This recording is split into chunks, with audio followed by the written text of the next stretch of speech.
कुछ लोग जो है वो कहते हैं कि हमने वज़न कम करना है रोज़ों में, लेकिन वो रोज़ों में होता ये है कि वज़न कम होने की बजाय जो है वो बढ़ जाता है। तो चूंकि बड़े और छोटे गोश्त में चर्बी की मिकदार ज़्यादा होती है और वो हार्मफुल चर्बी होती है, इसलिए उसको ये कहा जाता है कि रूटीन ना बनाएं। यही कह रहे हैं ना कि रोटी नहीं खाई तो अब क्या होगा, मैं तो काम भी कर रहा हूँ। तो पहले वो ग्लाइकोजन टूटेगा जो आपने कभी खाया था ज़्यादा लेकिन इस्तेमाल नहीं किया। कार्बोहाइड्रेट ना किसी मिकदार में शामिल रहता ही है, वो जान नहीं छोड़ता। अगर हेल्थ बेनिफिट होता तो सबसे पहले जो गोरे हैं ना वो इसको छिड़क छिड़क के खाते हैं। आप देख लिया उनके फूड में कितनी नॉर्मल सी मिर्च होती है। आज का जो मेरा टॉपिक है वो है जो रमज़ान में मैदे की बीमारियां होती हैं उसको हम कैसे डील करें, क्योंकि आपको पता है कि काफ़ी सारे जो लोग होते हैं वो ऑलरेडी तेज़ाबियत का शिकार होते हैं।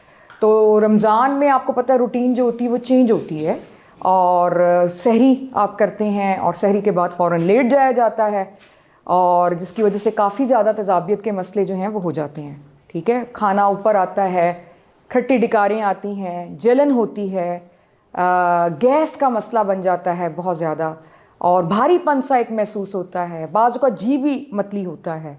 और इसी तरह जब अफ्तारी करते हैं तो उस वक्त भी यही होता है कि एकदम से सारा खाना खाया और तली हुई चीज़ें, आपको पता है पकौड़े, समोसे, चाट, दही बड़े, ये सारी चीज़ें खाई जाती हैं और उसके बाद जो है वो काफ़ी ज़्यादा भारीपन का जो है वो शिकार हो जाता है इंसान।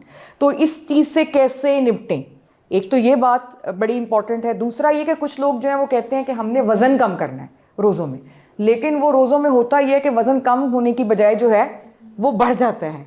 तो उसको कैसे डील करें। एक महीना हमें दिया अल्लाह ने, एक तो इबादत तो करें ही करें, लेकिन अगर उसमें हमें ये एडिशनल चीज़ें मिल जाएं कि वज़न भी कम हो जाए और तेज़ाबियत का मसला भी ना हो और आप एक हल्का फुल्का महसूस करें और तवानाई आपकी लेकिन बरकरार रहे, कमज़ोरी आपको ना हो, तो ये चीज़ों को बेसिकली हमने डील करना है। पहले तो मैं आपको ये बता दूं कि जो खुराक होती है उसके 3 हिस्से होते हैं जो कि तवाज़ुन में आपकी खुराक के अंदर होने चाहिए।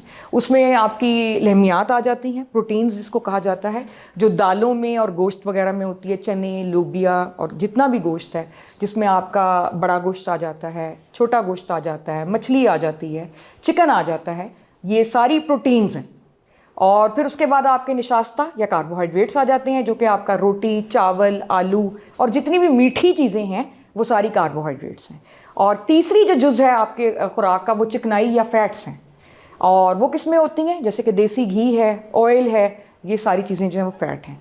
इसके अलावा जो आपको चीज़ चाहिए होती है वो पानी चाहिए होता है और कुछ विटामिन्स भी आपको जो हैं वो चाहिए होते हैं एक मतनासब ग़िज़ा के लिए, एक तवाज़ुन वाली जो है वो ग़िज़ा के लिए आपको चाहिए होते हैं। तो ये सारी एक बैलेंस्ड ग़िज़ा जो है वो आपने जो है वो लेके चलनी होती है। अब इसमें अगर आपने वज़न कम करना है तो वज़न कम करने के लिए जो डाइट तजवीज़ की जाती है वो तजवीज़ की जाती है कि वो ज़्यादा प्रोटीन्स या लहमियात हों।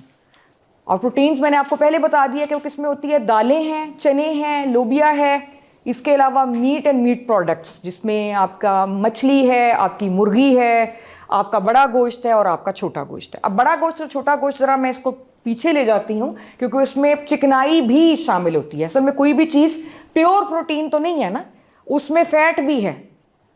आपको पता है गोश्त में चर्बी होती है, जब बकरा ईद के ऊपर हम गोश्त को निकालते हैं तो उसमें चर्बी क्या है, वो फैट है।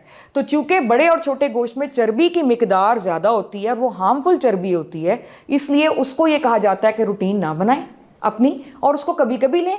मुर्गी में अलबत्ता और मछली में अगर चर्बी होती भी है तो वो मुफीद चर्बी होती है जो कि आपकी बॉडी के लिए अच्छी होती है। तो प्रोटीन्स का इस्तेमाल अगर आप ज़्यादा करेंगे और कार्बोहाइड्रेट और फैट का इस्तेमाल यानी रोटी, चावल और ये जो ऑयल है या देसी घी है या मक्खन है, चिकनी चीज़ें जो हैं, इसका इस्तेमाल आप कम करेंगे तो आप वज़न को बखूबी कंट्रोल कर सकते हैं। ठीक है, तो पहली बात तो ये हो गई कि आपने अपना जब वज़न कम करना है तो आपने बेकरी एंड बेकरी आइटम्स, मिठाइयाँ और ये जो डीप फ्राइड चीज़ें हैं जिस तरह पकौड़े हैं, समोसे हैं और ये चिप्स, फ्रेंच फ्राइज़ जो आप बनाते हैं, इसको आपने कम से कम इस्तेमाल करना है। ठीक है, अच्छा, अब उसमें यह है कि पहले हम बात कर लेते हैं कि सहरी में हम क्या खाएं जिसकी वजह से हमें एक तो भारीपन भी ना हो, हमें तवानाई भी हमारी बरकरार रहे और हमारा वज़न भी ना बढ़े। तो उसके लिए जो ऑप्शंस आपके पास हैं वो क्या हैं वो मैं आपको बताती हूँ। उसमें आप उबला हुआ अंडा यूज़ कर सकते हैं। अब अंडे की सफ़ेदी जो है वो फुल ऑफ प्रोटीन या लहमियात है, एल्ब्यूमिन है, शाबाश। और जो योक है उसकी जर्दी, वो फैट तो है लेकिन वो अच्छी वाली फैट है, जो कि जिसकी ज़रूरत होती है आपके जिस्म को, जो आपके दिल के लिए अच्छी है और सब। तो आप 2 बॉइल्ड अंडे अगर खा लेते हैं फ़र्ज़ करें, और 1 बॉइल्ड अंडा फुल विद योक और 1 बॉइल्ड अंडा विदाउट योक, तो ये बड़ा फुल फिलिंग है, यानी आपका पेट भर जाता है। तो आपके पास ये बड़ी अच्छी ऑप्शन है कि आप उबला हुआ, आप जब अंडे को उबालोगे तो ज़ाहिर है उसको तल तो नहीं रहे ना आप, तो ऑयल नहीं यूज़ हो रहा आपका, तो आप फैट को आपने अवॉइड कर लिया। कार्बोहाइड्रेट इसमें नहीं है, और ये प्योरली क्या है, प्रोटीन है, लहमियात हैं, या इसमें फैट है लेकिन वो भी अच्छी वाली फैट है। दूसरा ऑप्शन आपके पास क्या है? दूसरा ऑप्शन आपके पास है दही या योगर्ट, वो आप ले सकते हैं, वो बहुत अच्छा है मैदे के लिए। इसके अंदर ऐसी चीज़ें अल्लाह ताला ने कुदरती तौर पे रखे हुए हैं जो कि आपकी मैदे की क़ुव्वत मुदाफ़ियत को बढ़ाते हैं, उसका निज़ाम बेहतर करते हैं, उसको कहते हैं प्रोबायोटिक्स। प्रोबायोटिक्स का मतलब ये है कि ऐसी चीज़ें जो अच्छे वाले जो जरासीम है आपके जिस्म के अंदर, कुछ अच्छे जरासीम भी होते हैं, आपको ये सुन के हैरत होगी, कुछ अच्छे जरासीम भी होते हैं जो ऑलरेडी आपके जिस्म में मौजूद होते हैं। हमारा मकसद ये होता है कि हम उनको और बेहतर करें और स्ट्रॉन्ग करें, क्योंकि उन्होंने आपका निज़ाम बेहतर करना होता है। तो दही, आपको पता है अक्सर औकात जब पेट भी ख़राब होता है तो हम कहते हैं दही लो, और अगर कोई हल्की फुल्की चीज़ हमने खानी हो तो भी हम कहते हैं कि दही ले लें आप। तो दही भी आप ले सकते हैं, और दही के अंदर पानी डाल के आप उसकी लस्सी बना के, अगर आपने पानी की कमी से बचना है तो वो बड़ा ज़बरदस्त आपके पास एक चीज़ है कि आप वो दही जो है, वो दूसरी ऑप्शन आपके पास दही की हो गई। तीसरी ऑप्शन आपके पास ये है कि आप फ्रूट ले सकते हैं। आप फ्रूट के अंदर मिठास है, तो यानी उसमें कार्बोहाइड्रेट मौजूद है, लेकिन चूंकि वो कुदरती तौर पे पाया जाने वाला निशास्ता है, इसलिए उसका बहुत ज़्यादा बरतर रोल है एज़ कम्पेयर टू जो कुदरती तौर पे नहीं पाया जाता।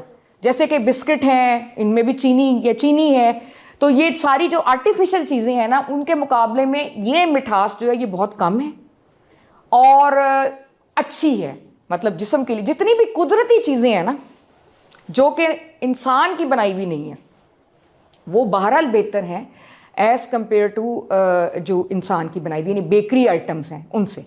तो ये 3 आपके पास ऑप्शंस हैं। इसके अलावा अगर आप ये नहीं कर सकते तो दूध आप ले सकते हैं बालाई उतार के, ठीक है, उसको पतला कर लें। अगर आपको दूध प्रॉपर हजम नहीं होता उसको पतला करके पिया जा सकता है। उसमें कोई एक आधा फ्रूट आप मिला सकते हैं, यानी मिल्क शेक की सूरत में उसको पिया जा सकता है, लेकिन उसमें चीनी ना मिलाएं, but I would advise you. उसमें आप खजूर मिला लें, उसमें आप एक आधा केला मिला सकते हैं, मिक्स करके भी दोनों को मिलाया जा सकता है, सेब को आप मिला सकते हैं, तो लेकिन उसमें ऊपर से चीनी न डालें। तो ये सारी आपके पास ऑप्शंस हैं जो कि आप सहरी में इस्तेमाल कर सकते हैं, और जब आप ये इस्तेमाल करेंगे तो आपको हैवीनेस नहीं होगी। इवन अगर आप ये खाने के बाद फ़ौरन लेट भी जाते हैं तो भी हैवीनेस नहीं होगी, क्योंकि ये सारी चीज़ें जो हैं ये मैदे की तेज़ाबियत को नहीं बढ़ाती। मैदे की तेज़ाबियत को क्या चीज़ बढ़ाती है, यानी उसके अंदर जो एसिड होता है उसको क्या चीज़ बढ़ाती है, वो बढ़ाता है आपकी ऑयली चीज़ें, पराठा, मिर्चों वाली चीज़ें, सालन, ऑमलेट, तलावा, ठीक है। फिर उसके बाद और क्या चीज़ आप लोग खाते हैं सहरी में, बहुत शौक से खाते हैं, और बताएं क्या क्या होती हैं लवाज़मात सहरी के? अचार तो बिल्कुल ही, लस्सी तो अच्छी है, लस्सी तो ठीक है, हाँ मीठी वाली ना पिए तो बेहतर है अगर वज़न कंट्रोल करना है। मिठास से आपने परहेज, मैंने कहा ना लहमियात के ऊपर आपने जो है ना वो ज़्यादा जो है वो जोर रखना है।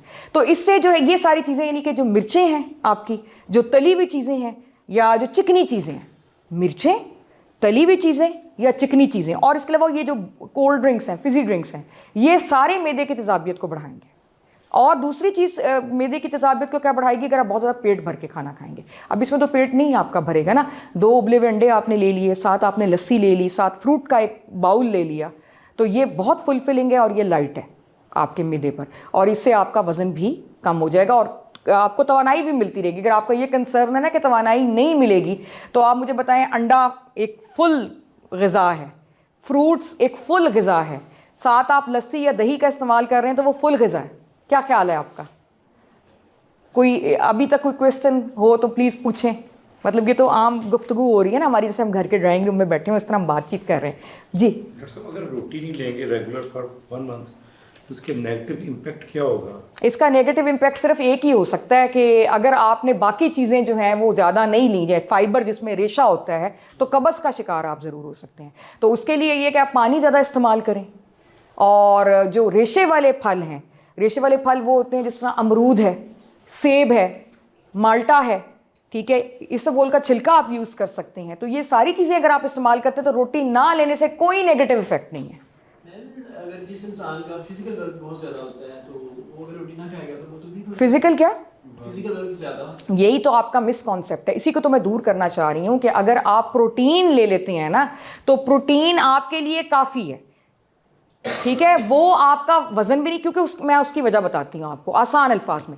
जो निशास्ता होता है ना आपके जिस्म का, वो जब आप लेते हैं तो अगर फिजिकल वर्क आप कर रहे हैं तो जितना कर रहे हैं वो निशास्ता उसके मुताबिक इस्तेमाल हो जाएगा, वो यूज़ हो जाएगा। लेकिन जो आपने फिजिकल वर्क नहीं किया वो जमा हो जाएगा आपकी बॉडी में, किसमें, कहाँ, पट्ठों में और जिगर में, in the form of glycogen, वो जमा हो जाएगा।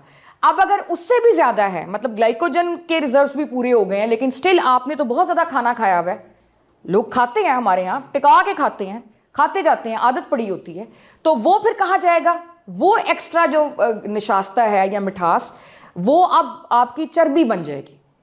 तो जब आप रोज़ा रखते हैं या आप फिज़िकल एक्टिविटी करते हैं तो फिज़िकल एक्टिविटी में फ़र्ज़ करें आपकी वो नशास्ता कम भी पड़ गई है जो आपने खाई हुई है, फ़र्ज़ करें नहीं खाई, आपने एक मील मिस किया हुआ है, आपने नहीं खाया, आप यही कह रहे हैं ना कि रोटी नहीं खाई, तो अब क्या होगा, मैं तो काम भी कर रहा हूँ, तो पहले वो ग्लाइकोजन टूटेगा जो आपने कभी खाया था ज़्यादा लेकिन इस्तेमाल नहीं किया था। ऐसा तो नहीं होगा ना, अगर तो आप किसान हैं फिर तो आप डेली उसको इस्तेमाल कर रहे हैं ना, मतलब खेतों में हल चला रहे हैं, लेकिन यूजुअली तो ऐसा फिस गया, मजदूर है, दिहाड़ीदार, तो चलो ठीक है, उसका तो मान लिया कि वो खाए, सब कुछ खाए, उसको तो हजम हो जाएगा। लेकिन मोस्ट ऑफ हमारे यहाँ लोग क्या करते हैं, फिजिकल वर्क कभी कभी होता है ना, या दरमियाने दर्जे का होता है, तो सबसे पहले वो ग्लाइकोजन टूटेगा अगर आपने खाना नहीं भी खाया हुआ और उसके ठीक ठाक रिजर्व हैं पट्ठे में भी और जिगर में भी, और उसके बाद जब वो भी खत्म हो गया तो फिर फैट आता है, फिर फैट टूटेगा। तो मैं आपको यही समझाना चाह रही हूँ कि जब अगर आपने वजन कम करना है तो पहले तो आपने उस ग्लाइकोजन को ख़त्म करना है जो जमा हुआ है ऊंट के कुहान की तरह, जिस तरह कुहान में जमा हुआ होता है ना, वो आपका एक्स्ट्रा खाना उसमें जमा हुआ है पट्ठों में और जिगर में, पहले वो टूटेगा, ख़त्म होगा, उसके बाद आपकी चर्बी की बारी आएगी, जो यहाँ पे बड़े बड़े आपके वो होते हैं ना चर्बी के पहाड़, वो बाद में टूटेंगे। ग्लाइकोजन कितना ड्यूरेशन लेता है, मतलब अगर आप 24 से 48 घंटे का रोज़ा रखते हैं और 8 पैरा रखते हैं तो फिर वो कुछ हद तक हिल जाएगा, ठीक है। तो एक जवान आदमी में जो कि अच्छा खासा खाना खाता है और उसकी कोई एक्टिविटी इस तरह की नहीं है कि वो मजदूर है या वो किसान है, अच्छे खासे ग्लाइकोजन, हम 8 पैरा रोज़ा नहीं रख लेते और हमें कुछ भी नहीं होता, मरते तो नहीं है ना, क्योंकि उसकी वजह यह है कि हमारे अंदर ऑलरेडी खुराक के ज़ख़ीरे मौजूद हैं। वो ग्लाइकोजन टूटेगा तो फिर फैट की बारी आएगी, आप अंदाजा लगाएं जी। कार्बोहाइड्रेट्स को बिल्कुल ही फिनिश करने से कीटो भी तो हो जाता है, कीटोजेनेसिस। नहीं, कार्बोहाइड्रेट ना किसी न किसी मिकदार में शामिल रहता ही है, वो जान नहीं छोड़ता, ठीक है ना। कार्बोहाइड्रेट को अगर आप रोटी चावल को बंद कर भी देते हैं ना, आलूओं में होगा, शलजम आप खा रहे हैं उसमें होगा, यानी कुछ ना कुछ मिठास आपको कहीं ना कहीं से वो जान नहीं छोड़ेगी, आप कीटो उसमें नहीं जाएंगे अनलेस कि आप कोई कीटो डाइट शुरू कर दें और वो कोई बड़े कोई पहुंचे हुए कीटो डाइट वाले हों कि उन्होंने बिल्कुल कार्बोहाइड्रेट उसमें ज़ीरो कर दिया। कार्बोहाइड्रेट तो जान छोड़ती ही नहीं है ना, वो तो किसी ना किसी सूरत में आपके अंदर जाती ही रहती है, तो इसलिए वो नहीं होता जो आप सोच रही हैं। हाँ, अनलेस कि आप कोई बहुत अच्छे न्यूट्रिशनिस्ट के पास जाएं जो आपको कीटो डाइट दे और फिर बिल्कुल पता नहीं, फिर उसका भी वो ख्याल रखते हैं, सारे न्यूट्रिशनिस्ट ख्याल रखेंगे कि आप किसी उसमें मसले में ना पड़ जाएं। तो पहली बात तो ये है कि आपने सहरी की आपकी ये ऑप्शंस हो सकती हैं, इसमें कोई यहाँ तक कोई सवाल जी? दूध और दही का एक साथ इस्तेमाल ठीक है? बिल्कुल, क्यों नहीं, उसमें कोई हर्ज नहीं, कोई नहीं फटते फुटते, ठीक है। दो एग आपने फरमाए हैं और कुछ दूध है और फ्रूट की अगर आप चाट बना लेते हैं, हाँ, विदाउट चाट मसाला एंड चीनी एंड क्रीम, हमारे यहाँ क्या होती है, क्रीम चाट बन रही होती है, वो नहीं, ये 3 चीज़ें आपने फरमाई हैं, बहुत है, मतलब जितने को हम मोटे हैं आजकल, आप देखें ना, हालात देखें हमारे, हम में से बहुत कम लोग इस वक्त हैं जो कि मेरा ख्याल है जिनका वेट आइडियल है इस वक्त, और जिनका है, जिनका मुझे नज़र आ रहा है वो भी इस वजह से नज़र आ रहा है कि उनकी एज अभी बड़ी कम है और इसका ये मतलब नहीं है कि वो कोई वर्कआउट कर रहे हैं बहुत ज़्यादा, maybe I am wrong, शायद कर भी रहे हों, लेकिन ये है, या वो डाइट का बड़ा परहेज कर रहे हैं। जब एज आपकी यंग होती है तो उस वक्त आपके जिस्म के अंदर जो मेटाबॉलिज्म होता है, यानी जो काम हो रहा होता है जिस्म के अंदर, मुख्तलिफ किस्म के, आपको पता है जिस्म में काम हो रहे होते हैं, कुछ बन रहा होता है, कुछ टूट रहा होता है, तो वो काम बड़ी तेज़ी के साथ हो रहे होते हैं जवानी में, तो उनकी डिमांड्स बड़ी ज़्यादा होती हैं, तो जो वो खाते हैं वो यूज़ हो जाता है अगर वो काम ना भी करें, कोई एक्स्ट्रा एक्टिविटी ना भी करें। लेकिन जूं जूं ये बड़े होते जाएंगे, इनकी एज बढ़ती जाएगी, वो टूट फूट बनना, टूटना, वो सब स्लो हो जाएगा। लेकिन खाने की रूटीन उनकी वही रहेगी, खाएंगे ये फिर भी वही 2-2 3-3 रोटियां, तो फिर आहिस्ता आहिस्ता क्या होगा, वो ग्लाइकोजन में कन्वर्ट होगा, ग्लाइकोजन ख़त्म हो जाएगा तो फिर फैट बनना शुरू हो जाएगी। फिर ये कहेंगे कि पहले भी तो हम थे, हम इतने दुबले थे, आप हमारी तस्वीर देखें आपको यकीन नहीं आएगा। ठीक है ना, ऐसे ही होता है ना। तो उसकी वजह ये होती है कि यंग एज के अंदर आम तौर पे आपकी डिमांड्स इतनी होती हैं कि अगर आप कोई काम ना भी करें तो भी आपका जो है ना वो यूज़ हो जाता है वो। तो और इसके अलावा कोई क्वेश्चन? एक्सरसाइज की टाइम हाँ, वो मैं बताती हूँ। रोज़ों में आप मैंने ये सुना था कि जो इंसुलिन होती है ये दूध और दही में होती है, और यही जो है ये फैट्स को स्टोर करने में हेल्प देती है लॉन्ग टर्म के लिए। तो आप बोल रहे हैं कि दूध और दही हम यूज़ करें, तो ये तो हमें फैट को स्टोर करने में हेल्प नहीं देगी? अच्छा, इसका जवाब पहले इनका जवाब दे लूँ। अच्छा, इन्होंने कहा कि वर्कआउट का क्या टाइम है। अगर रोज़े नहीं है तो फिर तो आप वर्कआउट जो है वो सुबह सवेरे कर सकते हैं, और या फिर आप शाम को कर सकते हैं जब भी आपको टाइम मिलता है। बस इतना ख्याल रखना है कि खाना खाने के फ़ौरन बाद आप वर्कआउट ना करें, क्योंकि मुश्किल हो जाता है। आपको पता है अब वर्कआउट करें फिर दर्द यहाँ से शुरू हो जाती है, तो थोड़ा सा उसको नीचे जा लेने दें, क्योंकि यहाँ पेट जो होता है वो डिस्टेंडेड होता है, और आप जब चलना शुरू करते हैं तो ज़रा डिफ़िकल्ट। तो 1-2 घंटे के बाद जो है वर्कआउट करें। रमज़ान में आपने कब वर्कआउट करना है, ये एक मिसकॉन्सेप्ट है कि आप रोज़े की हालत में चहलकदमी या कोई वर्कआउट नहीं। ठीक है, सख्त वर्कआउट आप ना करें, लेकिन वॉक आप कर सकते हैं 15 से 20 मिनट का बिफोर अफ्तारी, इसमें कोई हर्ज नहीं है, क्योंकि कोई मई जून के रोज़े तो है नहीं है। ये आम तौर पे मुझे लगता है कि खुशगवारी मौसम होगा, इसमें कोई स्कॉर्चिंग सन नहीं होगा। तो उसमें अगर आप देख लें कि मौसम ठीक है, कोई इतना ज़्यादा वो सूरज की शुआएं नहीं पड़ रही, तो 20-25 मिनट पहले आप अफ्तारी से आप चहलकदमी कर सकते हैं। लेकिन अगर आपको ऐसा लगता है कि आपको वीकनेस हो जाएगी, नफसियाती तौर पे होता नहीं है ऐसा, या सूरज की शुआएं इतनी तेज़ हैं कि पानी की कमी हो जाएगी या आप बेहोश हो जाएंगे, तो फिर आप अफ्तारी के 1-2 घंटे के बाद आप वर्कआउट आराम से कर सकते हैं। ठीक है जी, और इसमें कुछ पूछना आपने? मीन होता है ना कि स्पेशल जिम ज्वाइन करना, और ये वो कर सकते हैं अफ्तारी के बाद। आप अफ्तारी से पहले आप वॉक कर सकते हैं, जिम आप ज्वाइन कर सकते हैं। मैंने आफ्ताब इकबाल के उसमें सुना था कि आफ्ताब इकबाल ने कहा कि आप जब खाने की बात करते हैं तो उसका कोई फायदा नहीं। लेकिन अगर आप अफ्तारी से पहले करेंगे और टिका के करेंगे तो बहुत नहीं, वो फिर आप बेहोश हो जाएंगे ना, जिम आप नहीं कर सकते।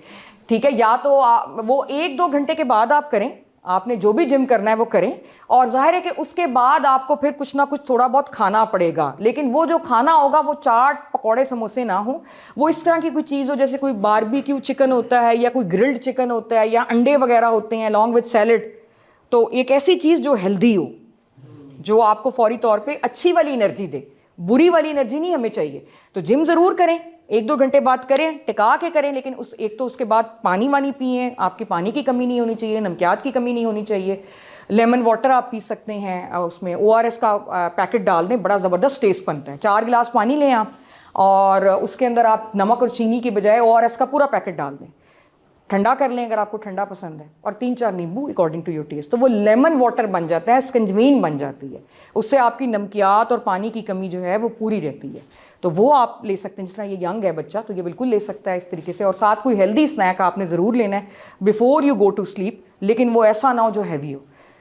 तो ये तो आपके सवाल का जवाब है। आपके सवाल का जवाब ये कि बिल्कुल ही मिसकॉन्सेप्ट है कि दूध और दही के अंदर जो है वो इंसुलिन होती है। कोई इंसुलिन दूध बाहर से, इंसुलिन आपके जिस्म के अंदर बनती है, लुबलबे के अंदर, और कुछ हम आर्टिफिशियली बनाते हैं मरीज़ों के लिए जिनकी इंसुलिन जो है वो कम हो चुकी होती है, बिल्कुल लुबलबा जवाब दे चुका होता है, पेंक्रियाज जवाब दे चुका होता है। तो फिर कुछ दवाइयों वाली जो कंपनीज होती हैं वो फिर इंसुलिन बनाती हैं और उसके इंजेक्शंस जो हैं वो लगते हैं। तो इसलिए ये तो सवाल ही यहीं से रद्द हो जाता है। ठीक है, कि इंसुलिन जो है वो दूध और दही में होती है, और अगर इंसुलिन होती है तो वो तो फैट डिपॉजिट करती है। तो ऐसा कुछ नहीं है, कोई भी खुराक ऐसी नहीं है। नहीं तो फिर तो तुम सारे शुगर के मरीजों को हम कह रहे हो कि तुम दूध दही इस्तेमाल करो और दवाई की कोई ज़रूरत नहीं है, बस दूध दही लो। तो ये गलत कॉन्सेप्ट है आपका जी। और कुछ? अच्छा मैम, जो मिल्क और डेट्स हम लेते हैं वो उसका बेस्ट टाइम क्या है लेने का? खजूर, जी खजूर आप सहरी में ले सकते हैं, बहुत ज़बरदस्त है, क्योंकि खजूर एक ऐसा फल है, खजूर हो गई या गर्मियों में आम होता है, कि ये बड़ा ही स्वीट किस्म का फल है, लेकिन इसके अंदर अच्छी वाली स्वीट होती है। तो जब आपने लंबा कोई फाका शाका करना हो या फास्ट जी करना हो, या आप किसी सफ़र पे जा रहे हैं, तो आप अगर 2-3 खजूरें ले लें और उसके आपका सारा दिन जो है वो, आपको पता है सऊदी अरब में क्या होता था? सऊदी अरब में यही होता है ना कि वो पानी और खजूरों का बहुत ज़्यादा इस्तेमाल था, क्योंकि वो फिर लंबे लंबे सफ़र करते थे वो। उसको बात यह है कि जो आप लेने को आप ले सकते हैं, पकौड़े भी लें, बेशक समोसे भी लें, लेकिन फिर मुझे गारंटी दें कि फिर आप खेत में हल चलाएं, आप उसको यूज करें, क्योंकि उसमें हजारों कैलोरीज हैं और वो गंदी वाली कैलोरीज हैं। और एक बात मैं आपको और बता दूं, आप में से अक्सर बच्चे जो है ट्रेडमिल करते होंगे, उसमें कैलोरीज आ रही होती हैं, या इवन आजकल तो फोन्स पे भी आ रही होती हैं। आप टिका के भी वर्कआउट करें ना, हद है 300 कैलोरी से ज़्यादा नहीं बर्न होती, 300 400 एट द मैक्सिमम, चलो 500 कर लो। और ये एक पकौड़े में मुझे लगता है कोई बहुत ज़्यादा कैलोरीज होती हैं, पकौड़े समोसे इन चीज़ों के अंदर। जी, यहाँ तक कोई सवाल? सहरी तक अभी पहुँचे, लेने को ले सकते हैं, उसका ना कोई फायदा ना। सोना तो है तुमने, या तो तुमने जागना है, पढ़ना है, हाँ तो फिर लो, चाय भी लो, कॉफ़ी भी ले सकते हो, हाँ विदाउट शुगर, अगर वज़न को कंट्रोल करना है। हाँ, चाय का वजन के बढ़ने से ताल्लुक कुछ? चीनी का वजन के बढ़ने से ताल्लुक है। अगर आप उसमें चीनी डाल रहे हैं या आप उसमें एवरीडे डाल रहे हैं, तो जाहिर है कि वो कार्बोहाइड्रेट है, कार्बोहाइड्रेट और फैट ज़्यादा होगी तो वो वज़न बढ़ाएगी। ठीक है, नहीं, एक तरफ अफ्तार की टाइम खत्म हो रहा होता है, दूसरी तरफ लस्सी पी होती है, पानी पीते हैं, सहरी का टाइम खत्म हो रहा होता है। हाँ हाँ हाँ, अच्छा ये गलत है, ये मैं भी करती थी, पानी पी लो, पानी पता नहीं क्या बनेगा, वो यार वो निकल जाता है, वो फिर आप वॉशरूम जाना शुरू कर देते हैं, आपको सोना नसीब ही नहीं होता। क्योंकि उसकी वजह यह है कि एक लिमिट से ज़्यादा जो है ना, आपकी बॉडी के अंदर एक तनासुब है। तनासुब का मतलब ये है कि इतना पानी होना चाहिए, इतनी नमकियात होनी चाहिए, जो एक्स्ट्रा है उसको निकाल दो। तो आप कोई ऊँट थोड़ी है कि आपको हान में स्टोर कर लेंगे, नहीं, जो भी एक्स्ट्रा आपने अपनी बॉडी से पानी लिया है उसने निकल जाना है in the form of urine. तो उसका फ़ायदा कोई नहीं। जितना पानी आप आराम से पी सकते हैं, या लस्सी आप आराम से पी सकते हैं, आप पिएं, उसमें पागल ना हो, दीवाने ना हो, क्योंकि उसने निकल जाना है। ठीक है, 3-4 गिलास जितना भी आराम से पिया जाए। जी मैम, ये जो प्रोटीन पाउडर की फॉर्म में ले रहे होते हैं, जी जी जी, हम अगर वैसे तो फूड से हमें इतना प्रोटीन नहीं मिलता हाँ, जितना हाँ, रिक्वायर होता है बॉडी हाँ, को, हाँ। तो क्या ये सही है? देखेंगे कोई भी पाउडर ना, इसमें FDA अप्रूव नहीं है। FDA अप्रूव का मतलब ये है कि ड्रग अथॉरिटी जो आपकी होती है, जो कि दवाइयाँ वगैरह बनाती है, उसने इसको कभी भी अप्रूव नहीं किया।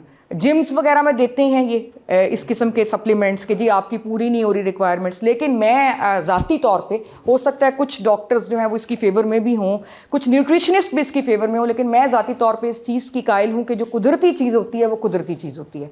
आप 4 अंडे उबले हुए खा लें, 2 सुबह खा लें, 2 रात को खा लें, मैम उससे तो फिर वो जो मेदे में या वो जो गर्मी का भी मसला हो जाता है। कोई ये मिथ है, कोई मसला नहीं होता, गर्मी का लफ्ज़ ही कोई नहीं है।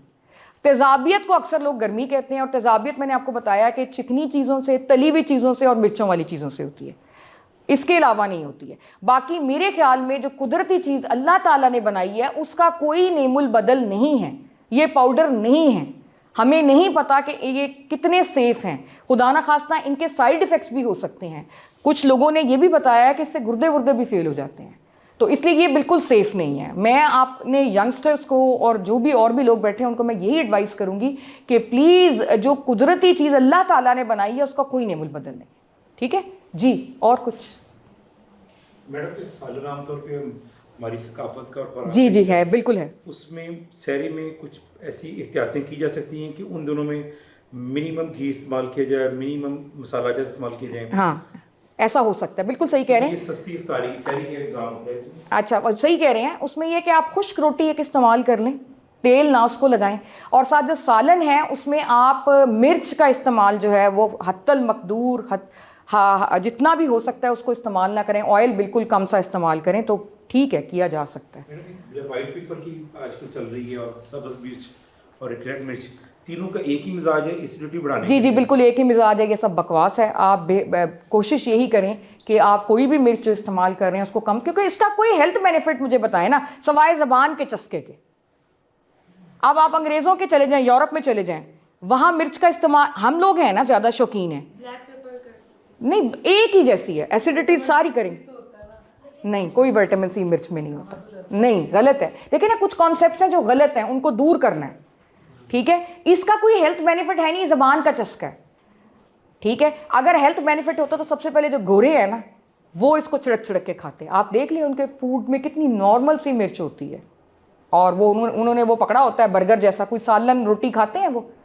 तो हम लोग क्या कर रहे हैं, हमारी औरतों को भी मसरूफ़ किया हुआ है मर्दों ने, वो लगी हुई हैं जी हांडियाँ रोटियाँ कर रही हैं, टमाटर डल रहे हैं, फिर टमाटरों पे शोर आ रहा है, टमाटर महंगे हो गए हैं, हाय क्या करें, प्याज महंगे हो गए हैं, मसाला नहीं बन रहा, हाय क्या करें।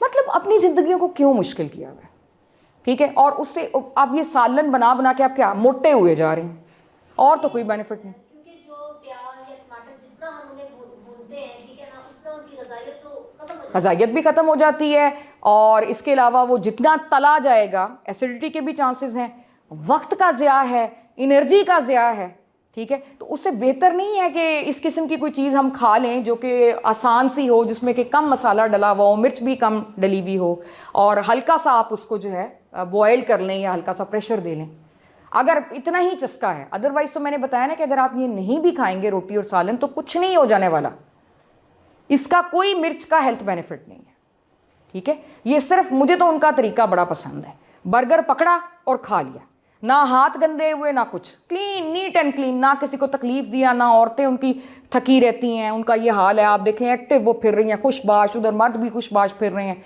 एक्टिवली, और मुझे बताएं वो हमसे ज़्यादा हेल्दी हैं, उनकी उम्रें देखें आप। मैडम वो जो बर्गर का बन है वो भी कार्बोहाइड्रेट बिल्कुल है, कार्बोहाइड्रेट ऐसा है। लेकिन मैंने आपको एक एग्जांपल दी है कि अगर आपने अपना वेट रिड्यूस नहीं करना, आप अपना वेट आपका ठीक ठाक है, तो आप रोटी की बजाय जो है, अगर आपका एक रेडीमेड वो चीज़ आपकी है, और आपको पता है जो अच्छी घरेलू सुगड़ खवातीन है वो तो डबल रोटी भी घर में बेक कर लेती हैं। मतलब आपको बहुत सी खवातीन ऐसी मिल जाएंगी। अगर आपको ये इश्यूज़ हैं कि ये मैं बेकरी से नहीं लेना चाहता, घर की रोटी घर की बनी हुई होती है, तो ये भी घर ही का बना होना चाहिए, तो इसको आप बेक कर सकते हैं। अव्वल तो जो वो खाते हैं बर्गर बन वगैरह, वो तो आपको पता है बेईमान लोग नहीं होते हैं, ऑनेस्ट लोग होते हैं, साफ़ सुथरे, हमारी तरह थोड़ी हैं वो कि पैर से आटा गूंद रहे हैं। मतलब यहाँ तो ये भी वीडियोस आपको पता है मीम्स बनी हुई है कि जी जो तंदूर पे है वो पैर से आटा गूंदते हैं, इस तरह के लोग वो नहीं है ना, वो नीट एंड क्लीन है। लेकिन आपको अगर इस तरह के इश्यूज हैं तो फिर आप ये भी कर सकते हैं, वो कोई मुश्किल काम नहीं होता। पिज्ज़ा नहीं हम बनाते आजकल, सारी खवातीन को मुझे लगता है पिज्ज़ा की डो आती होगी जो यहाँ बैठी हुई है, तो उसी तरह ही वो ब्रेड बनती है, तो कोई मुश्किल काम ही नहीं है। जी मैंने ना अपना 20 kg वेट कम किया ना, माशाल्लाह माशाल्लाह। उन्होंने रोटी बिल्कुल, मैंने रोटी ली है, लेकिन रोटी का असल में हमारा माइंड जो होता है ना, हाँ। वो होता है कि हमने दो, शुरू में मुझे कुछ हाँ। नहीं लगता था, दही के अंदर थोड़ी सी कीवी या कोई भी फ्रूट डाल के हमने अगर खा लिया, लगता था हाय मुझे तो भूख लगती थी, पर उसी पे अटके रहता है भूख लगती है। जब हम ये चीज़ निकाल देंगे ना, फिर हमें भूख नहीं लगेगी। बिल्कुल, और बहुत अच्छा रोटी इन्होंने लेती कहा। थी, लेकिन रोटी का ये वो कहती थी एक टाइम, मतलब बीच में 2 टाइम आप स्किप कर देते थे इनमें से।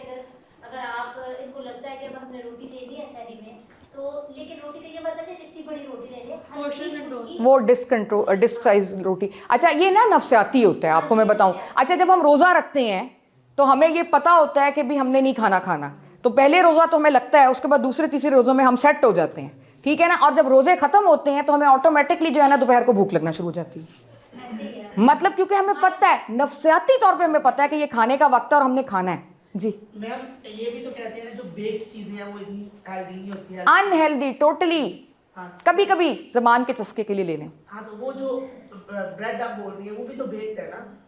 बेक्ड है, लेकिन उसमें मैं बताती हूँ बेक्ड चीज़ें क्यों हेल्दी नहीं कंसिडर की जाती। उसकी वजह ये होती है कि बेकिंग के अंदर अगर आप देखें तो बहुत ज़्यादा चीनी यूज़ होती है, उसमें मक्खन, ऑयल, मैदा जो है वो एज़ कम्पेयर टू व्हीट उसमें कार्बोहाइड्रेट बहुत ज़्यादा है, ठीक है। तो आप आटे का बना लें, आटे की बेकिंग कर लें, मतलब उसमें आप वो वाला फ्लोर ना यूज़ करें, मैदा ना यूज़ करें, आप वो व्हीट वाला फ्लोर यूज़ कर लें। और उसके अंदर जो आप ब्रेड बेक कर रहे होते हैं उसमें चीनी नहीं यूज़ होती।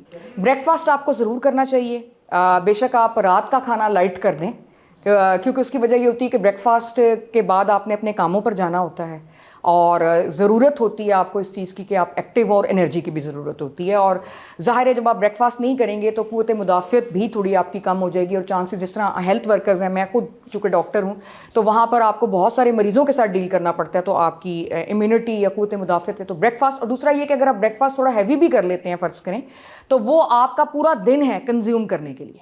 तो ब्रेकफास्ट को कभी मिस ना करें क्योंकि उसका फ़ायदा है, नुकसान नहीं। हेल्दी ब्रेकफास्ट करें हमेशा। जिस तरह इन्होंने बड़ी अच्छी ऑप्शन दी कि दही के अंदर फ्रूट डाल लें तो वो बड़ा ही टेस्टी होता है। दलिया भी ले सकते हैं, वो ज़रूर। हाँ हाँ, और जो लंच है, लंच भी आप ज़रूर करें, और क्योंकि उसके बाद भी आपके पास दिन है टू कंज्यूम दैट। और रात का खाना आप हल्का खाएं, लेकिन अगर फॉर एग्जांपल आप रात के वक्त वर्कआउट करते हैं तो रात का खाना भी आप खा सकते हैं, उसमें कोई वो नहीं है। Any other question? स्लीप का भी बता दीजिए। स्लीप बहुत ज़रूरी है। नींद के बगैर जो है ना आपका वज़न नहीं कम होना। उसकी वजह ये है कि अगर आप प्रॉपर नींद नहीं लेते तो आपके अंदर ऐसे रतूबतें खारिज होती हैं जो कि आपका वज़न बढ़ाती हैं, ठीक है, जिसको कैटेकोलामीन्स कहते हैं, कॉर्टिसोल लेवल्स जो है वो होते हैं, ये सारे लेवल्स होते हैं। तो नींद जो है वो बहुत ज़रूरी है। पीस ऑफ माइंड बहुत इंपॉर्टेंट है। जो लोग परेशान रहते हैं या डिप्रेस्ड रहते हैं उनका वज़न मुश्किल कंट्रोल होता है, ठीक है जी। मैम जो इंटरमिटेंट फास्टिंग का कॉन्सेप्ट है, हाँ, वो कर सकते हैं। तो फिर नाश्ता निकल गया ना? नहीं, ज़रूरी तो नहीं है। नाश्ते को आप बीच में डाल दें, उसके बाद कर लें इंटरमिटेंट फास्टिंग, ये तो आप पर है ना, ये तो आप पर है जी। मैडम समटाइम्स फजर के बाद हम सोचते हैं कुछ लिखने पढ़ने का काम है जी, तो एक कप चाय का ले लेते हैं। बिल्कुल ले लें, ले सकते हैं। तो इसका भी स्टोमक पे और डाइजेशन पे और हेल्थ पे कोई एडवर्स इफेक्ट्स हैं इसके? नहीं, चाय का एक कप लेने से कतई कुछ नहीं होता। अगर आप चाय ज़्यादा इस्तेमाल करें तो कुछ लोग ऐसे होते हैं जिनको अंदर तेज़ाबियत का मसला होता है कि वो जो है उनको तेज़ाबियत ज़्यादा हो जाती है। लेकिन एक कप चाय या एक कप कॉफ़ी लेने से कतई कोई ऐसा प्रॉब्लम नहीं है। और वज़न अगर आपने कंट्रोल करना है तो उसको विदाउट शुगर ले लें। अब जल्दी से हम मूव करते हैं अफ्तारी की तरफ। वेट गेन की भी बताती हूँ बात, और अफ्तारी की तरफ अब चलते हैं, ठीक है। अफ्तारी में ये है कि आप मोस्ट ऑफ द टाइम जो मेरी अफ्तारी होती है वो मैं ये करती हूँ कि मैं डायरेक्टली रोटी से रोज़ा खोलती हूँ। अब आप कहेंगे खुद तो रोटी खा रही, बाकी वही पाकिस्तानी मेंटेलिटी है ना कि आप सारे दिन के भूखे हैं, और सहरी भी आपने जो है ना वो उबले हुए अंडे से की हुई है और स्किम मिल्क से की हुई है, तो वो आपको भूख लगती है, तो रोटी जो है काफ़ी फुलफिलिंग होती है। तो मैं जो करती हूँ वो ये है कि एक खुश्क रोटी, एक जो कि पतली होती है, बहुत ज़्यादा कुछ इलाकों में बड़ी मोटी रोटी पकती है, जिस तरह मेरे हस्बैंड कुशाब साइड के हैं तो वहाँ तो बड़ी मोटी रोटी वो पकाते हैं, हाथ से वो यूज़ नहीं करते। तो वो तो एक रोटी हथौड़ा होता है, और उसको वो फुल्का जब कहते हैं तो मुझे तो हंसी आ जाती है कि फुल्का पका दो। मैंने कहा फुल्का मतलब ये तो वो है, पत्थर है। तो मेरी रोटी होती है, और जो सालन होता है उसमें बिल्कुल मिनिमल ऑयल, वो कोई भी सालन हो सकता है, वो वेजिटेबल हो सकती है, वो खाली चिकन का सालन हो सकता है, इस तरह से वो होता है।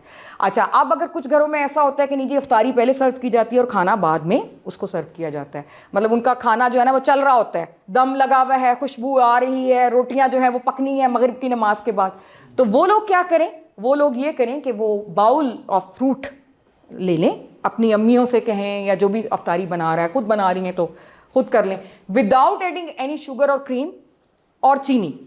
वो पूरा बाउल आप लें, और साथ आप लेमन वाटर लेना चाहते हैं, सादा पानी लेना चाहते हैं, लस्सी लेना चाहते हैं तो वो ले लें। मैं नहीं रिकमेंड करूँगी ये जामे शीरीं और इस किस्म की चीज़ों को। जूस का एक गिलास भी आप पी सकते हैं। जूस का एक गिलास मैं इसलिए कह रही हूँ क्योंकि जूस के अंदर काफ़ी ज़्यादा फ्रूट डल जाता है। अगर आप उसकी जगह फल खा लें तो वो बेहतर होता है, क्योंकि उस एक फल में हाँ फाइबर भी होता है और चीनी की मिकदार भी कम होती है। लेकिन अगर जूस का एक गिलास आप बनाते हो तो उसमें 3-4 फल यूज़ होते हैं, जिसमें ज़ाहिर है ऑटोमेटिकली शुगर की मिकदार ज़्यादा हो जाएगी। फिर हमारे यहाँ क्या रवाज है कि जूस में ऊपर से चीनी डाल देते हैं, तो वो तो फिर अनहेल्दी हो गया ना।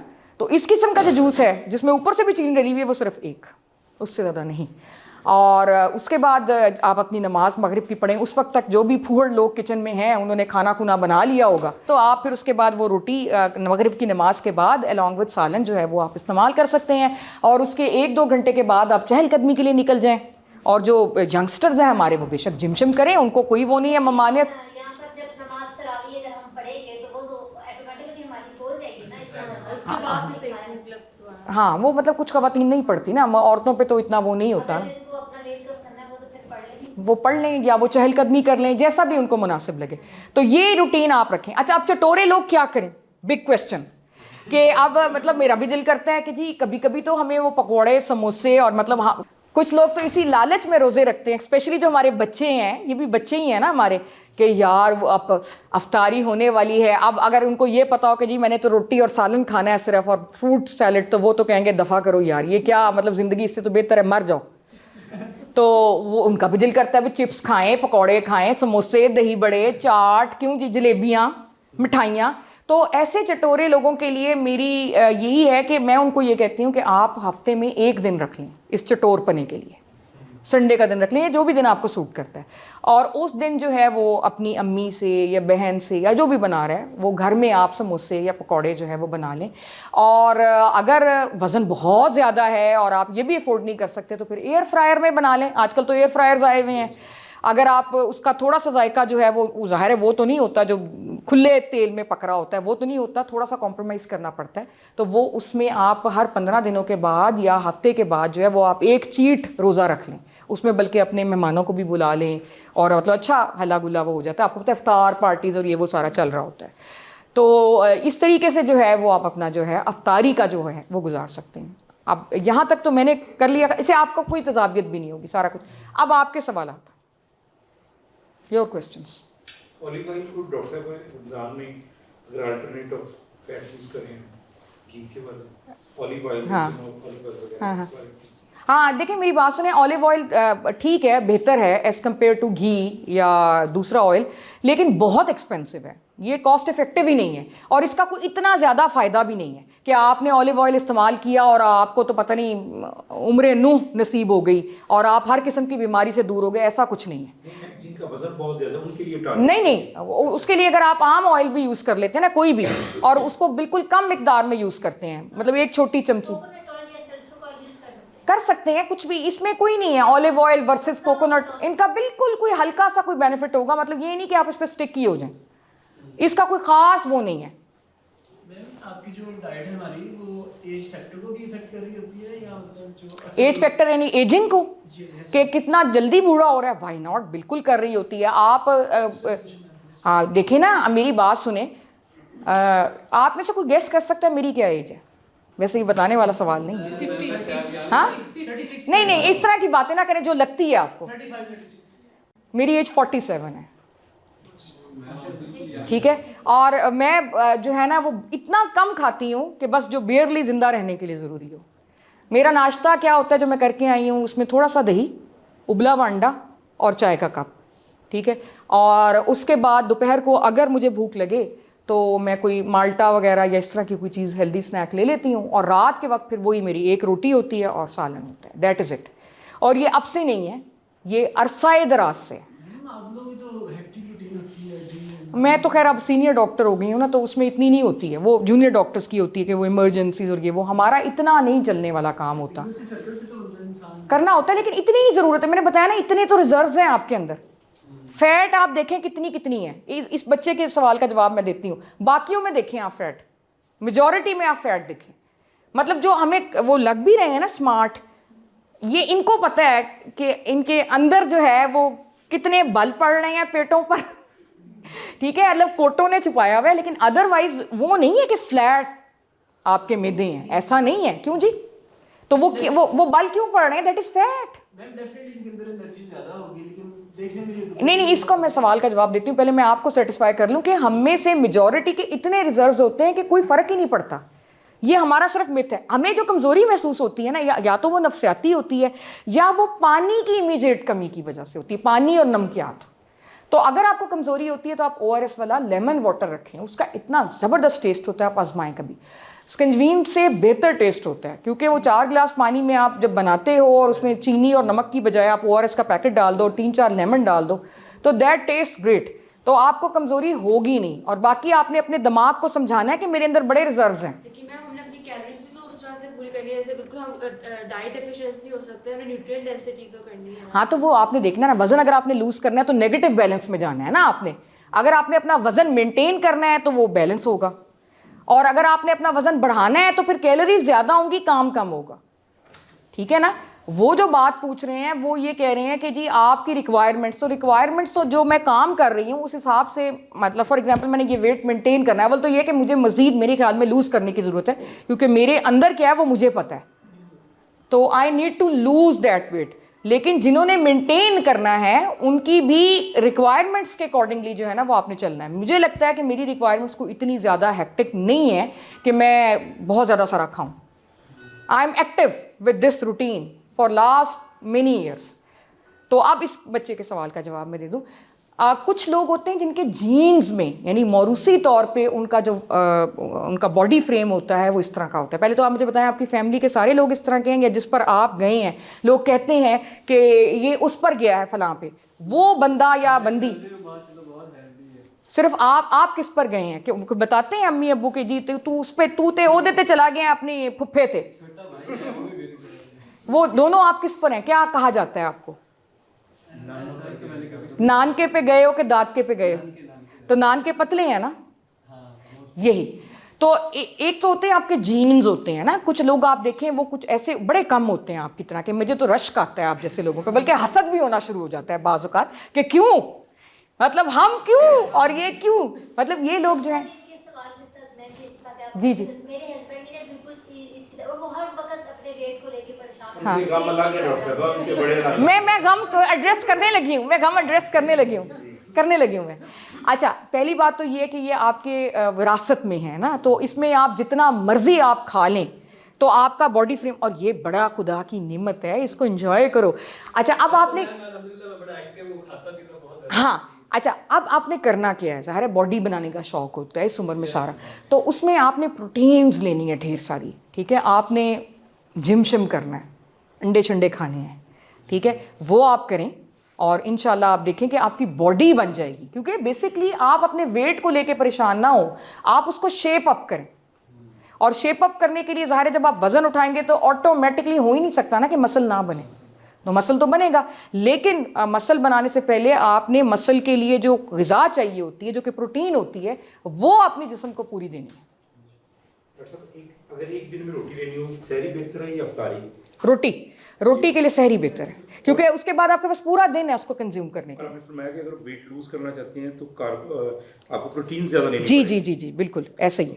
हाँ, मैम एक ट्रांसफर फैट का कॉन्सेप्ट है, बोलते हैं जो बॉडी में डिसॉल्व नहीं होता। ट्रांस सेचुरेटेड फैट, वो ये जो आपके ऑयल नहीं है वर्सेस घी, तो वो कहते हैं ऑयल लें, क्योंकि ये ऑयल जो होता है ये आपकी शरियानों में नहीं जमता और उससे हार्ट अटैक वगैरह या फालिज के अटैक, क्योंकि ये जो एक्स्ट्रा बेकरी प्रोडक्ट्स में होते हैं जी बेकरी प्रोडक्ट्स में ट्रांस फैट। हाँ, मतलब जो घी से चीज़ें बनती हैं ना या मक्खन से जो चीज़ें बनती हैं वो गंदे वाला फैट है, तो वो ये होता है कि वो आपकी जो खून की शरियानें हैं उसमें जम जाता है, जिसकी से वो तंग हो जाती हैं। जब वो तंग हो जाती हैं तो खून की जो सप्लाई होती है दिल को और दिमाग को, वो कम होने के चांसेस होती हैं। तो जब दिल को कम होगी तो हार्ट अटैक का चांस होगा, जब दिमाग को कम होगी तो फालिज का चांस होगा। तो इसलिए अब घी से लोगों को शिफ्ट किया जा रहा है ऑयल पे। लेकिन एक चीज़ मैं आपको क्लियर कर दूं, देसी घी से ज़्यादा बेहतरीन चीज़ कोई नहीं है, क्योंकि वो खालिस है, ठीक है, लेकिन उसको कंज्यूम करो, फिर हल चलाओ। किसान जो है आपके वो कितने हेल्दी होते हैं, वो क्या वो ऑयल तो नहीं यूज़ करते ना जी, घी हम यानी कि रोटियों पर लगा कर खाते उसको फिर इस्तेमाल करो ना बच्चे, हैं, यानी कुछ का नुकसान तो नहीं, वो बहुत अच्छी चीज़ है, लेकिन फिर उसके बाद दौड़ लगाओ। वो तो करते हैं सारा दिन काम। नहीं, वो आप क्या काम करते हो बताओ, पहले मुझे सुनने दो इसका काम। हाँ बताओ। शेड्यूल क्या है? हाँ क्या काम कर, हाँ यानी कि कहीं चलाना, कभी कुछ, कभी क्या चलाते हो? बाइक चलाते हो, तो बाइक में तो बाइक की एनर्जी यूज़ हो रही है ना, आपकी तो नहीं। खेतों में क्या काम होता है? खेतों में आप हल चलाते हो? लग तो नहीं रहा मुझे तुम्हारी नज़ाकत देख के कि तुम हल चलाते होगे, बस फिर ठीक है। फिर देसी घी से ज़्यादा कोई ज़बरदस्त चीज़ नहीं है, खालिस दूध से ज़्यादा ज़बरदस्त कोई चीज़ नहीं। गाय का दूध पियो, फिर भैंस का दूध पियो, अगर तुम इसको यूज़ कर रहे हो तो फिर पियो, फिर क्या डर है। ये तो मैं बता रही हूँ जो हम जैसे नखरीले शहरी लोग हैं जिन्होंने करना कुछ नहीं है, लेकिन वो ये कहेंगे नहीं हम देसी घी खाते हैं, ये खालिस है। ओ भाई फिर उसको कंज्यूम करो ना, फिर कंज्यूम करना नहीं तो फिर तो वो जमा ही होगा ना शरियानों में, और दिल का अटैक होगा और फालिज का अटैक होगा। मैम ऐसा होता है ना कि कभी कभी ऐसा दिल करता है, और स्पेशल लाहौरी ऐसे होते हैं कि वो अफ्तारी और सहरी जो होती है वो बाहर ही करते हैं। हाँ, वो फूड तो स्ट्रीट में हाँ अक्सर ऐसा होता है, मैं भी उधर ही रहता हूँ। निहारियाँ और तो बोंग तो पाए। हम लोग ना चाहते हैं कि हम लोग जरा यार पाए शाए और ये हाँ, हाँ, ये सारा हाँ, मतलब, हाँ। तो ये मॉर्निंग मतलब ये सहरी में बेहतर है या अफ्तारी में वो बेहतर बात तो खाने वही है नहीं कि चाहिए, वो या घर के ही नहीं खाना वो शहरी में डेफिनेटली बेहतर है। अफ्तारी में भी अगर खा सकते हो और उसके बाद तुम चल सकते हो, वॉक कर सकते हो तो करो, लेकिन अफ्तारी के बाद इतनी आमतौर पे हिम्मत नहीं होती है। हल्का फुल्का ही वर्कआउट हो सकता है। ये जिम की बात कर रहा है, हो सकता है ये यंग हो ये कर ले, लेकिन आमतौर पे देखा यही गया है कि अफ्तारी में के बाद जो है ना आपका दिल करता है कि थोड़ा सा ही आप करें और उसके बाद आप लेट जाएं, थके होते हैं सारे दिन के। तो शहरी में ऑब्वियसली बेहतर है। और मैंने तो ये कहा है कि आप सब कुछ खाएं, लेकिन don't make it a routine. आप महीने में एक दफ़ा खा लें, 15 दिन में एक दफ़ा खा लें, लेकिन इसको रूटीन ना बनाएं। खाएं सब कुछ भाई, क्यों ना खाएं? आपको ज़िंदगी तो एक दफ़ा ही मिलनी है, तो क्यों ना खाएं आप बोंग खाएं, पाए खाएं, हरीसा खाएं, और क्या क्या होता है, मैम जो हलवा पूड़ी, जो hostel चने नान, होते हैं, जो हॉस्टलाइज्ड स्टूडेंट्स होते हैं हाँ। उनके पास बड़े मिनिमल से ऑप्शंस होते हैं। हाँ, लेकिन देखो उस ऑप्शन में उबले हुए अंडे तो आप कह ही सकते हो कुक के बना दे, और फ्रूट तो आप खुद भी खरीद के काट सकते हो, तो उसमें तो दही जो है उसमें तो वो तो खुद भी आप बाय कर सकते हो। तो वो तो मैंने कोई आपको वो ऐसी चीज़ नहीं बताई जो आप नहीं कर सकते। ये है, मैंने भी नहीं खाया कभी मैं, हालांकि लाहौर प्रॉपर लाहौर की हूँ। वो अजीब सी एक चीज़ होती है, हलीम टाइप नज़र आ रही होती है। गोश्त को मिक्स करके। हाँ, कुछ इस तरह की है, गवाल मंडी में मिलती है, खा के जाना। आप कहाँ से हैं? मैं तो एक्चुअली सिटी हाफजाबाद से हूँ। हाफजाबाद से हैं, तो फिर आप खा के जाना। हाँ, डॉक्टर साहब एक फिक्रा मैं शेयर करना चाह रहा हूँ, हमारे काफ़ी मेंबर दूर से हैं। मेरी वालदा एक डॉक्टर के पास गई तो डॉक्टर ने कहा एक खातून को अंडे, दूध, गोश्त आप सब कुछ खाएं।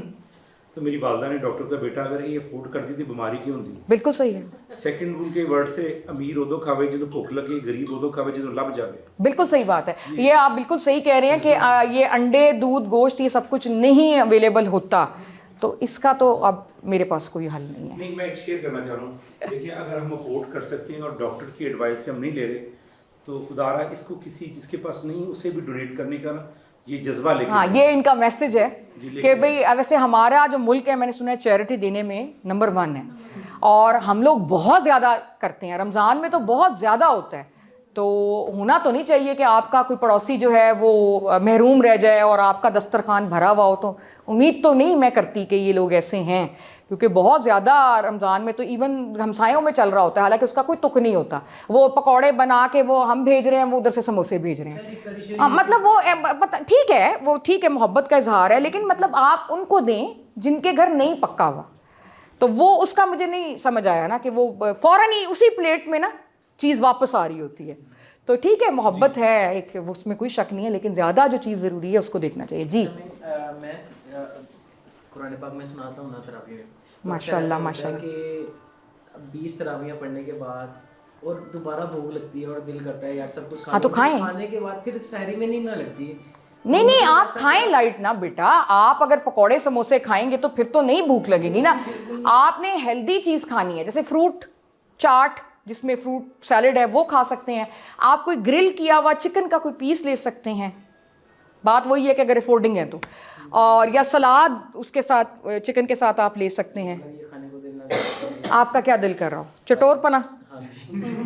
तो वो मैंने कहा है अलाउड है हफ्ते में एक आध दफ़ा, लेकिन सहरी में दिल नहीं करता ना खाने को। तो फिर सहरी में सिंपल पानी और अंडा खा के तो सहरी रख लो।